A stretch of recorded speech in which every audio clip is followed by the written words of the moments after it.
അസ്സലാമു അലൈക്കും വറഹ്മത്തുള്ളാഹി.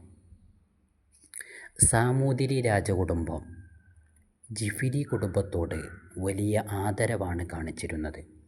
1746 കോഴിക്കോട് കപ്പലിറങ്ങിയ സയ്യിദ് കുടുംബത്തിലെ ജിഫിരി സയ്യിദ് കുടുംബത്തിലെ പ്രധാന സയ്യിദായ ഷെയ്ഖ് ജിഫിർ റളിയല്ലാഹു അൻഹുവിനെ അന്നത്തെ സാമൂതിരി രാജാവ് മാനവിക്രമൻ വലിയ ആദരവോടുകൂടെയാണ് സ്വീകരിച്ചിരുന്നത്.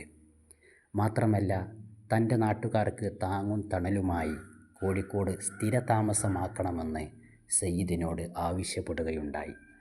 കല്ലായിക്ക് സമീപമുള്ള ആനമാടി എന്ന പ്രദേശത്തെ തെങ്ങിൻ തോപ്പുകൾ, അതുപോലെ കുറ്റിച്ചിറയിലെ വിശാലമായ സ്ഥലവും മാളിയേക്കൽ ഭവനവും സൗജന്യമായി ഷെയ്ഖ് അവറുകൾക്ക് നൽകുകയുണ്ടായി.